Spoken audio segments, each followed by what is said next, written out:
Hello, j'espère que vous allez bien. Je crois qu'il est temps que je vous fasse un update lecture de tous les graphiques que j'ai lus, que ce soit manga, webtoon ou bande dessinée, parce que j'en ai lu quand même pas mal. J'en ai reçu beaucoup de chez Draco, donc du coup je les ai un peu lus une après-midi, voire en plusieurs après-midi. Évidemment, j'ai pas tout lu en une journée, mais il fallait vraiment que je vous en parle parce que j'ai plein de petites pépites à vous montrer, à vous chroniquer tout simplement. Et donc on va y aller tout de suite avec déjà quelque chose que je n'ai pas reçu mais que j'ai acheté moi-même. C'est Under de Oaktree. Je crois que je vous avais fait un book haul et dans ce book haul je vous disais que j'avais hésité à prendre soit le roman soit le webtoon. Et finalement, comme vous pouvez le voir, j'ai continué le webtoon, je n'ai pas acheté le roman. Donc je me suis procuré le tome 2 il y a quand même pas très très longtemps, je l'ai lu assez rapidement et j'aime totalement la vibe. J'aime énormément aussi les dessins à l'intérieur, vraiment vraiment beaucoup. Je vais peut-être vous montrer dans le tome 1 pour pas vous spoiler dans le tome 2. Mais voilà, les graphismes et tout, j'aime vraiment énormément.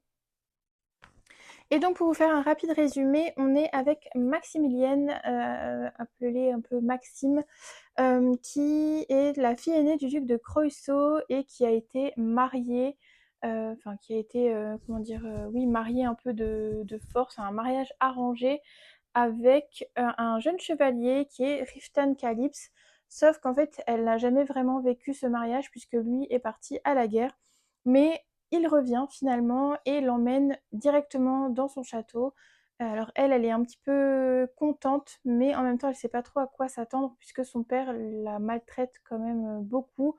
Donc elle se dit, au moins elle quitte le château où elle est maltraitée et elle va vivre un petit peu avec Riftan. Riftan, je sais pas trop comment on lui dit. Elle s'attendait au pire, mais finalement, elle rencontre quand même un jeune homme qui est assez sympathique avec elle et qui vraiment l'accueille vraiment les bras ouverts. C'est vraiment, il s'est engagé dans cette relation et dans ce mariage vraiment avec conscience. J'aime vraiment beaucoup cette histoire, comme je vous ai dit, j'aime beaucoup les graphismes. Il y a quand même quelques petites tendances au niveau du consentement qui est un peu limite parfois, mais voilà. J'avoue, je suis un peu passée au-dessus, mais c'est vrai qu'il y a des scènes quand même où le consentement est un peu voilà, limite. Dans le tome 2, Riftan repart un petit peu en guerre et elle se retrouve du coup seule au château. Et en gros, sa mission, c'est un peu de rénover le château. Et puis, elle a aussi quelque chose de particulier puisqu'elle bégaye, donc ça l'a toujours beaucoup complexée. Et là, elle se rend compte qu'en fait, au château de Riftan, tout le monde l'accepte parfaitement. Elle est toujours en hyper vigilance, puisque elle, bah, vu qu'elle a été maltraitée, à chaque fois, elle ne sait pas trop si son comportement va lui valoir en fait des maltraitances de la part, que ce soit en fait de Riftan ou des autres dans son château. Donc voilà. Pour le moment, j'aime vraiment beaucoup. Après, effectivement, il faut quand même que j'avance un petit peu dans l'histoire parce que les webtoons, comme les mangas, je trouve qu'un tome ça suffit pas pour se donner un avis vraiment concret et définitif, mais pour le moment j'aime vraiment beaucoup et j'aime vraiment beaucoup aussi les objets livres, vraiment avec le petit jaspage et tout. Trop beau. Ensuite, on va passer au manga et j'ai découvert un manga que j'aime vraiment beaucoup. Et donc là, je peux vraiment vous en parler à 100% puisque j'ai lu les 3 premiers tomes. Donc c'est L'âme du dragon de Makoto Oshino. Voilà, donc de chez Doki Doki. Donc j'ai lu les 3 premiers tomes. Voilà, et j'ai trop aimé dès les premières pages du premier tome. On est vraiment dans une ambiance un petit peu, j'allais dire un petit peu extérieure, mais on est vraiment dans un autre monde, je trouve. Mais pour le résumer, on est avec Isagi qui est condamné un petit peu à vivre sur l'île des condamnés, qui s'appelle l'île de Ryogoku. Et en fait, il exerce le métier de bourreau puisqu'il est très réputé pour couper les têtes avec finesse et sans douleur. Donc il est vraiment bah, limite demandé par les prisonniers et les condamnés à mort pour, bah, voilà, pour avoir une mort un petit peu plus douce que voilà, qu'un bourreau qui ne sait pas y faire. Donc il est un petit peu condamné à vivre là avec les condamnés à mort. Et un jour il va rencontrer un mentor, voilà, qui s'appelle Tsunami et qui lui aussi est condamné à mort, sauf qu'il va un petit peu le prendre sous son aile et lui enseigner l'art un petit peu du combat. Il va vraiment être présent pour lui, il va voilà être, ouais, comme je disais, un mentor.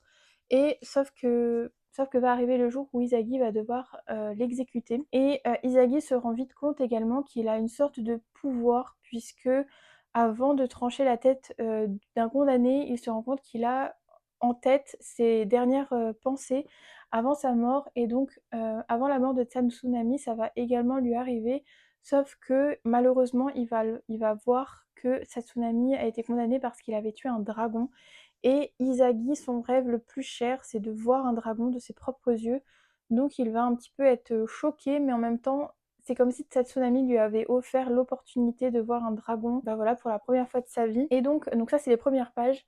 Et va s'en suivre la venue du fils de Tsunami qui va trouver Izagi et va lui dire: «Bah écoute, vu que tu as vu les dernières pensées et que mon père t'a offert la vision de comment tuer un dragon, et ben tu vas venir avec moi et on va aller tuer un dragon et tu vas me dire comment il a réussi à faire», parce que c'est vraiment quelque chose.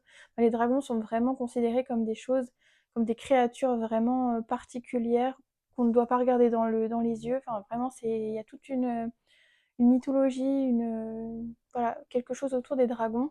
Et du coup, bah, enfin, le fils de Tsunami va emmener Izagi hors de cette île, donc il va quitter l'île. Et ensuite, dans les autres tomes, on va les suivre un petit peu dans cette péripétie de déjà trouver un dragon et de comprendre comment Tsunami a réussi à tuer un dragon. Et j'ai trouvé que c'était vraiment chouette. Moi, j'ai été happée dès les premières pages, vraiment, on est à fond dedans, on est vraiment dans le vif du sujet dès le début, et cette quête un petit peu du dragon est vraiment intéressante. Et puis on découvre petit à petit aussi la personnalité d'Izagi, parce qu'en fait il a jamais vécu hors de l'île, donc là il va être un peu confronté au monde extérieur et c'était vraiment sympa de voir un petit peu comment il va se débrouiller. On va également voir l'évolution de sa relation avec le fils de Tsunami, évidemment ils vont rester ensemble. Donc voilà, il y a une petite dynamique qui va s'installer et qui est assez chouette à découvrir. Donc voilà, j'ai lu ça et c'était vraiment trop bien. Un petit coup de cœur, vraiment, un manga auquel je ne m'attendais pas du tout. Mais je suis ravie. Ensuite, dernier manga que je vous présente, alors j'ai pas encore lu la suite, même si je l'ai dans ma pile à lire, c'est les Chroniques des Lames Sacrées de Nanaki Nanao. Voilà, donc toujours chez Doki Doki, que j'avais reçu également de leur part. Alors là, on est sur quelque chose de complètement différent, puisque on est avec Cléo, qui est un mercenaire et qui est complètement désemparé parce que enfin, il veut en gros être connu et gagner de l'argent en étant mercenaire. Et puis un jour, il va faire la rencontre de Kohaku qui est beaucoup plus forte que lui et qui va un peu lui sauver la mise face à des brigands. Et en fait, ils ont une petite quête ensemble. Enfin, lui a surtout une quête, c'est de retrouver une épée assez rare. Enfin, une des épées assez rares, puisque il n'y en a pas qu'une, il y en a plusieurs. Mais si tu possèdes cette épée, ça te confère vraiment un pouvoir exceptionnel et un grand pouvoir. Sauf qu'en fait, Cléo se rend vite compte que Kohaku, elle, n'en a pas besoin puisqu'elle est vraiment très très forte. Vraiment, elle a vraiment des pouvoirs exceptionnels. Et tous les deux vont décider d'ouvrir un petit, comment on appelle ça? Un petit gîte de mercenaires, enfin comment dire? On appellerait ça un routier aujourd'hui, mais c'est vraiment ça. Ils s'installent dans un endroit un petit peu abandonné. Ils se disent: «Bah écoute, pourquoi pas? Ça nous permettra d'écouter un petit peu toutes les conversations des gens qui sont sur la route, ni vu ni connu, et puis si quelqu'un se présente, enfin si la personne qu'ils recherchent avec cette fameuse épée se présente, et ben voilà, ça sera l'occasion un petit peu de lui voler cette épée. Donc allez, allons, construisons ce petit, je sais même pas comment ils appellent ça, petit havre de paix, voilà, en bord de route. Et puis voilà, va s'en suivre toutes ces péripéties un petit peu autour de ça. Et c'est les Differlames. Voilà, ils sont à la recherche de Differlames, puisque c'est quelque chose vraiment d'exceptionnel, d'important. Et voilà, écoutez, c'est un premier tome, donc je peux pas vous en dire énormément plus, mais sachez que c'était plutôt sympa. J'ai hâte quand même de lire la suite et de vous en parler un petit peu plus. Mais je vous avoue que j'ai pas trop le temps avant cette vidéo de les lire, donc voilà, voilà, je vous le présente quand même, mais en tout cas j'ai vraiment bien aimé. Ensuite, on va passer aux bandes dessinées. J'en ai quand même pas mal à vous présenter. Je sais pas si je vais aller très très rapidement ou pas. Pour certaines, oui, puisque c'est quand même des BD un peu jeunesse et qui font 30 pages, donc honnêtement, j'ai pas. Voilà, il y en a que j'ai aimé, d'autres un peu moins, mais Dans l'ensemble, c'était vraiment, voilà, très sympa. On va déjà commencer par celle-ci qui s'appelle Les Mondes Perdus. Donc là, c'était le tome 3 de Lemo et Ocha. Je pense que c'est donc les noms de famille. Je vais essayer peut-être de vous retrouver les prénoms et tout. Scénario Ocha, tout simplement. Et dessin de Isabelle Lemo-Pillet. Voilà, donc c'est un tome 3. Dupuis m'a proposé de le recevoir. Je leur ai évidemment demandé s'il était possible de les lire indépendamment. Ils m'ont dit que oui. Donc on est sur une histoire un petit peu, je crois, de frères et sœurs. Je crois qu'ils sont frères et sœurs les deux. Ils font partie un peu d'une famille de collectionneurs, enfin je pense un petit peu comme ça, un petit peu de bourgeoisie. Enfin, pour moi c'est vraiment comme ça que je les vois.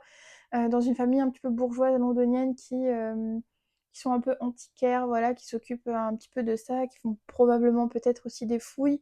Donc voilà. Et en fait, ils vont partir un peu en mission puisque on a une famille d'amis, pareil, qui sont aussi antiquaires et collectionneurs qui vont disparaître et qui s'appelle Émir, un jeune archéologue qui les appelle à l'aide. Et donc ils vont devoir partir à Constantinople et ils vont voyager notamment à bord de l'Orient Express. Voilà.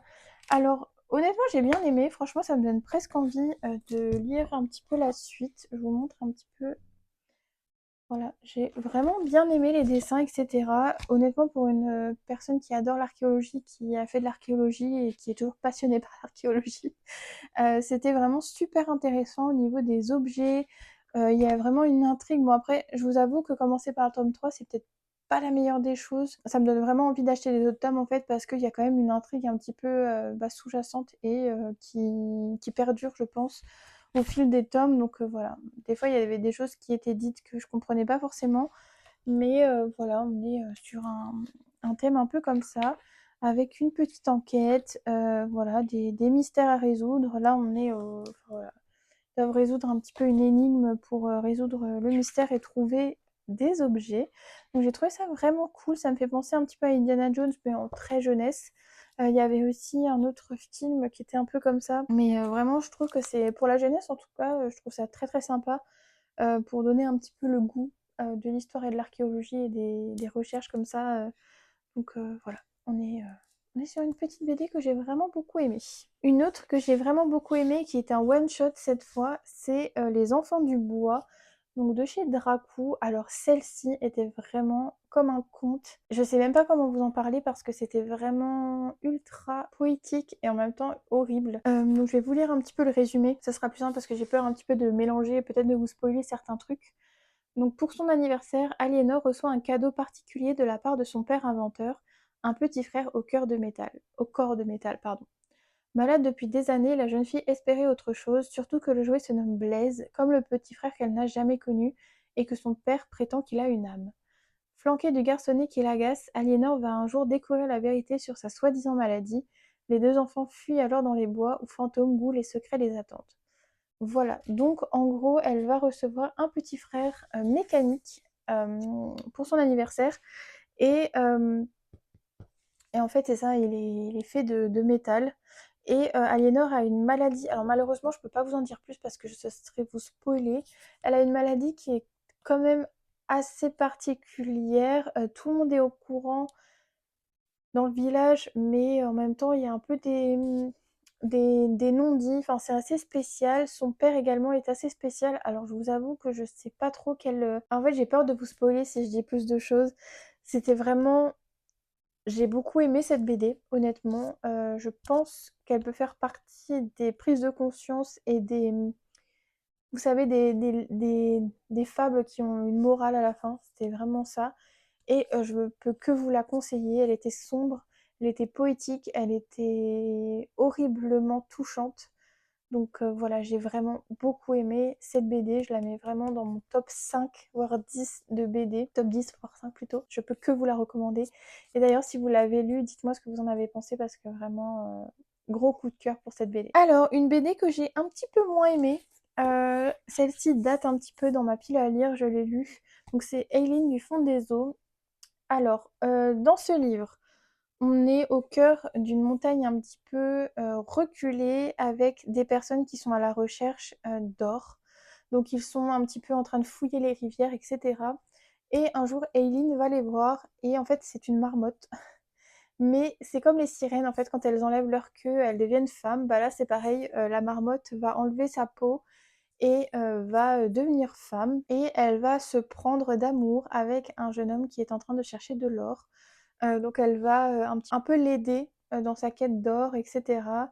Et on est vraiment... Alors, le début était vraiment cool, mais il y a eu un événement qui s'est passé qui a un peu fait basculer la BD dans quelque chose que je n'ai pas compris. C'était vraiment tellement dommage parce que honnêtement, on aurait pu s'arrêter à ce moment et ne pas continuer et en faire un truc vraiment génial.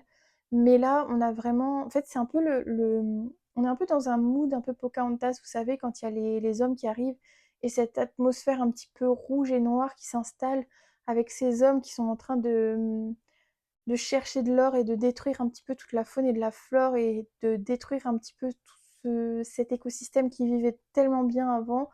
Sauf que là, en fait, Aileen, c'est même pas Aileen en fait, c'est la mère d'Aileen qui va un petit peu les aider à détruire tout ça et ses sœurs qui vont pas comprendre pourquoi elle fait ça. Aussi d'autres animaux qui vont enfin voilà, qui la connaissent et qui vont pas comprendre.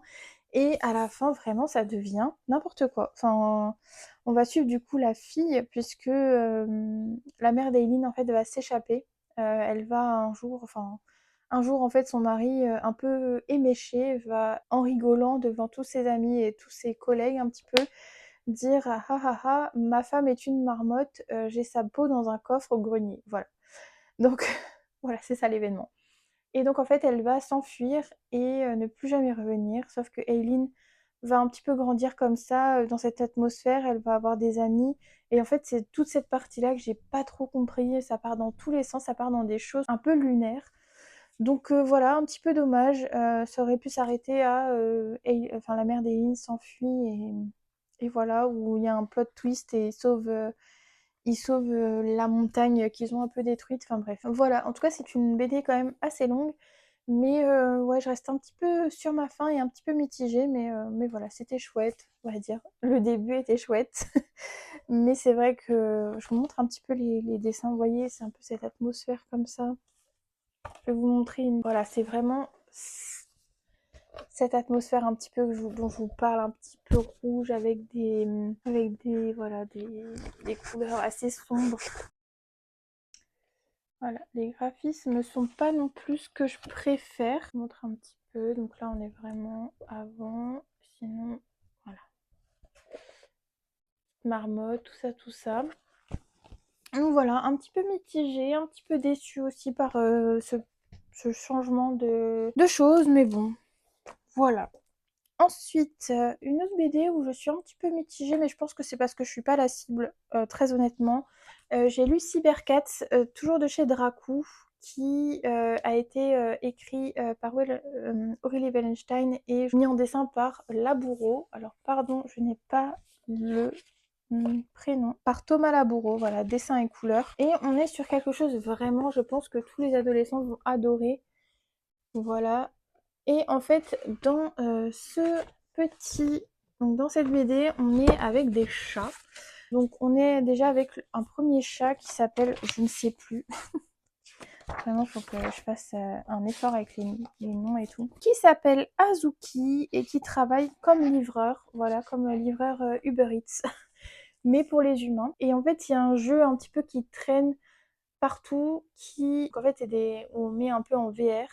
Sauf que là, il y a pas mal de personnes qui sont un petit peu happées et qui sont perdues. En fait, si vous voulez, c'est de la VR, mais je crois que votre esprit est envoyé en fait dans le jeu. Sauf que là, il y a quelque chose qui bloque les esprits dans le jeu et du coup, les personnes en réel sont un peu dans le coma, ou en tout cas sont inconscients.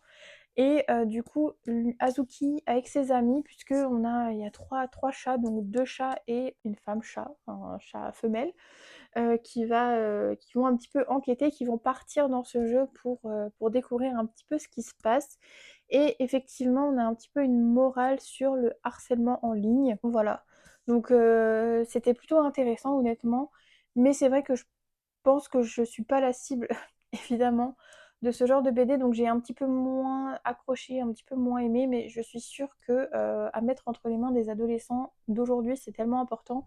Et puis c'était quand même funny, voilà, il y a des petites planches un petit peu en mode carte Pokémon là, je sais pas comment vous dire, en mode réseaux sociaux.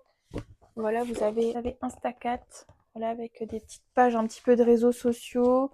Voilà, vous avez quand même des... Les planches sont quand même sympas, hein, on va pas se mentir.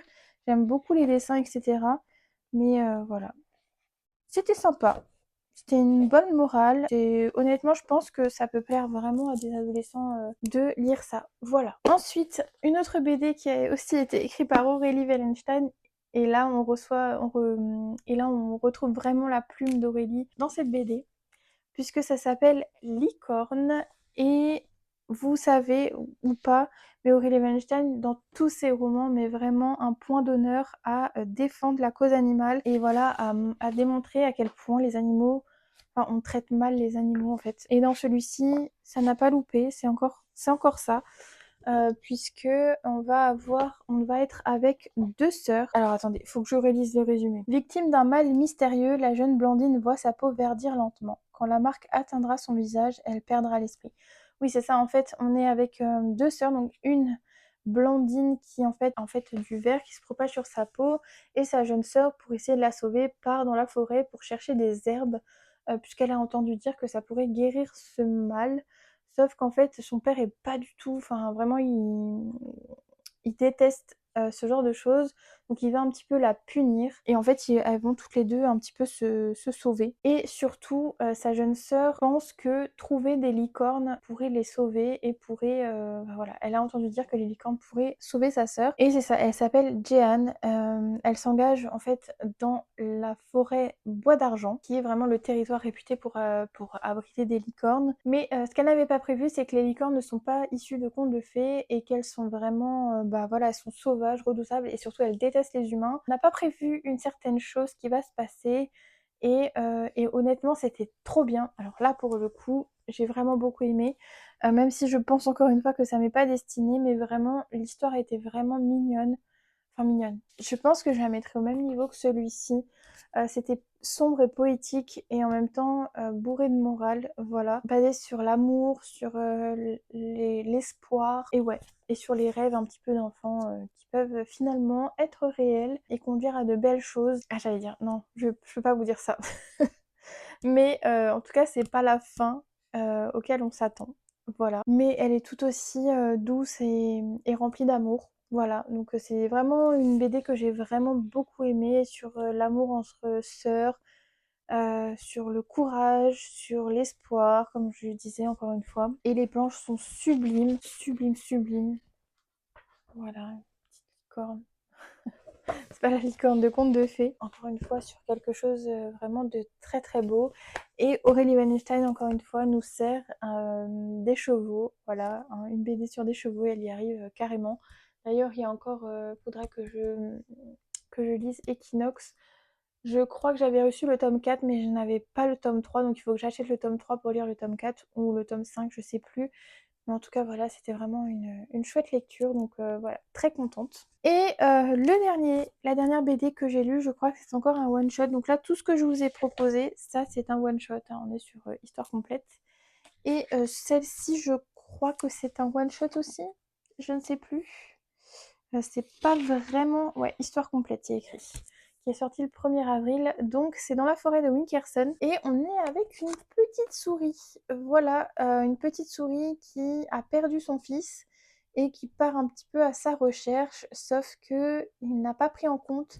En fait, il pense qu'il a été kidnappé par l'ogresse. Voilà, donc c'est vraiment le... Vous savez, c'est le Gargamel des Schtroumpfs. Bah là, c'est l'ogresse des petites souris. Et en fait, il va partir à sa recherche. Mais ce que j'ai bien aimé dans cette BD, c'est qu'en fait, on a une partie, vous voyez, avec une histoire comme ça où c'est écrit. Et ensuite, on a, voilà, En fait, l'histoire est découpée en sorte de chapitres, de petites nouvelles comme ça, où au départ, on ne suit pas du tout la petite souris, mais on suit des taupes, voilà, qui sont en train de faire des travaux. Qui découvrent une grenouille. Et ensuite, à la fin, donc, la taupe rencontre la souris.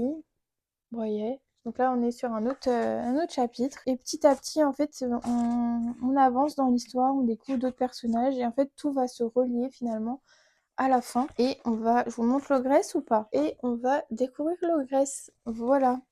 Et du coup, on va avoir ce petit rat qui va un petit peu continuer et voilà. Et c'était vraiment très sympa, honnêtement. À la fin, on a aussi une grosse partie, euh, plein de books, un petit peu d'essais, de brouillons. Vraiment, on a pas mal sur comment a été voilà, la création de l'ogresse. Voilà, c'était vraiment sympa à découvrir. J'ai bien aimé. Voilà, c'était sympathique. Tout simplement, c'était une chouette découverte. Ça m'a vraiment, j'ai passé un bon moment. Donc voilà, pour les fans de jeunesse en BD, je pense que vous allez vraiment beaucoup aimer celle-ci. Elle était vraiment bien faite. Voilà, comme je vous disais, avec ces petits découpages en chapitres, c'était vraiment très sympa. Donc voilà, j'ai passé un bon dimanche à découvrir tout ça et franchement j'étais très très contente. Voilà, à part quelques petites BD qui l'ont pas forcément fait avec moi, mais c'est le jeu, hein. Donc voilà, je suis très contente de vous avoir présenté tout ça. J'avais très envie de vous en parler, surtout quelques-unes là qui m'ont vraiment touchée et qui m'ont vraiment voilà, donné envie de lire plus de BD parce que je trouve que, bon là j'en reçois beaucoup, mais c'est vrai que j'en achète très peu de moi-même parce que je sais pas trop où, par quoi commencer. Enfin, pas par quoi commencer, mais voilà, je suis un peu perdue. Je vous avoue que je ne vais jamais pratiquement dans le rayon bande dessinée à Cultura ou autre. Je vais soit donc voilà, dans les romans adultes, soit dans les romans young adultes, mais jamais dans les BD. Je vais du coup dans les webtoons pour acheter Under the Oak Tree, mais sinon vraiment c'est très très rare. Mais du coup, il faudra que j'y aille pour acheter Equinox. En tout cas, dites-moi votre dernier coup de cœur BD ou graphique, ça m'intéresse vraiment beaucoup. Je l'ajouterai probablement à ma wishlist. Et puis, dites-moi aussi lequel je vous ai fait ajouter à votre wishlist. Ça m'intéresse encore plus de vous avoir donné envie d'en découvrir. En tout cas, voilà. J'espère que vous êtes restés jusqu'à la fin de cette vidéo. J'ai pas du tout l'habitude de faire des updates sur des graphiques. Mais là, c'était vraiment l'occasion vu que j'en avais vraiment un bon paquet à vous présenter. Et si ça vous a plu, n'hésitez pas à mettre un petit like et si vous découvrez ma vidéo, à vous abonner si ce n'est toujours pas fait. Et puis, de toute façon, on se retrouve très vite dans une prochaine vidéo. Et en attendant, comme d'habitude, je vous souhaite de passer de très belles lectures spooky.